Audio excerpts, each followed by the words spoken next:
Hey guys, so I'm back with another video on the Lori Vallow trial. I just did a short on Brandon Boudreaux, but I'll just kind of recap him real quick and what his testimony was about. So Brandon Boudreaux, if you're not familiar, that is Melanie Pulowski's first husband, and Melanie is Lori's niece. So, yep, Melanie and Brandon used to be married. They have 4 kids together. Brandon is now remarried, but he was one that he actually got shot at by presumably Alex Cox. So, Brandon, he was kind of they were going through the divorce, and all of a sudden someone pulls up, and it was Charles Val's Jeep that Tylee used to drive, and someone just totally like opened up the back of the Jeep, started shooting at him. So luckily he did not get hurt. And Brandon was a really good witness. He was just super sweet. Like, he was really emotional during his testimony, but he's just you can tell he's just a really sweet guy.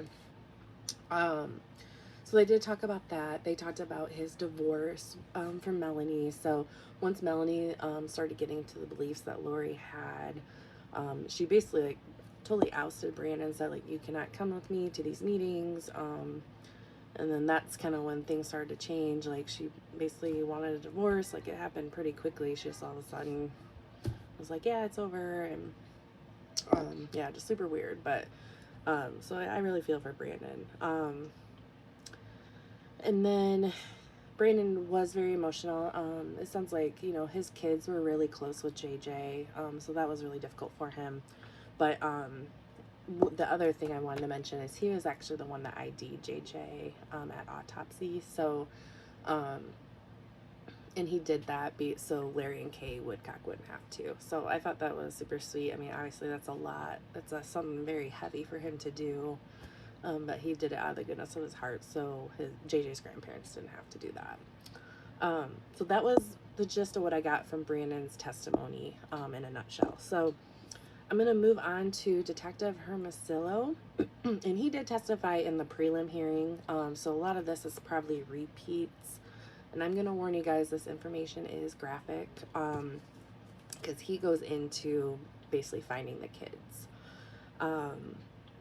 So most of us know that filed the case, Tylee was dismembered and burned.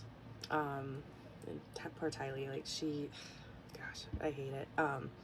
But yeah, her remains were a lot worse than JJ's. They found like bone fragments of hers, and burnt flesh, stuff like that. So I don't want to go too much into detail with that because it's pretty graphic, but those were just a few of the things that he mentioned in terms of Tylee.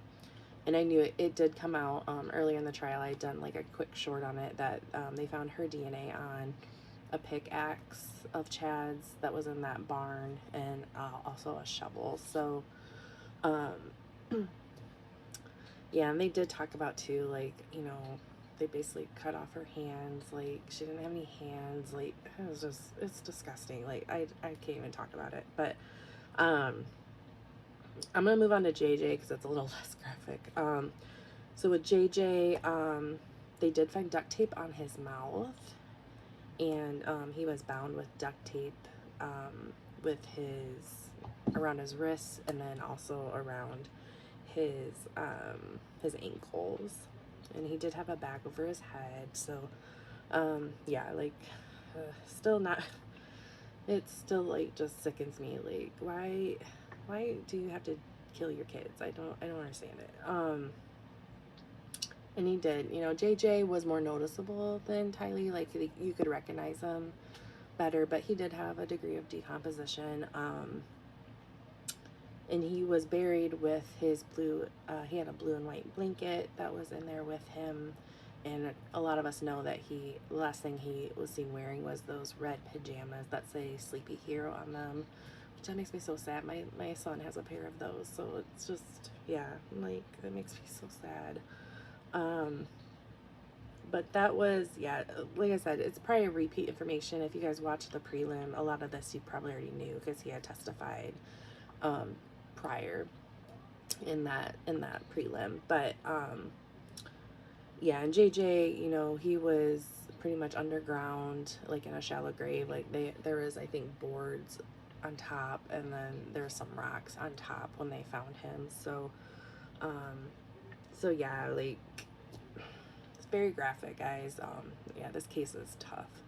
Um, but I think it's also important to show the gravity of what Lori and Chad did, um, to give you a good perspective of what was going on.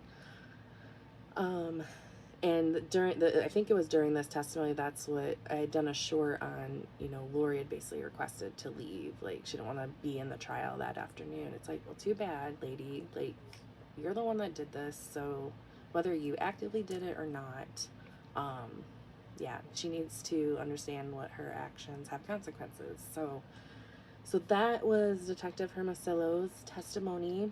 And I just pray for that man. Like, he's probably needed some big therapy after witnessing that.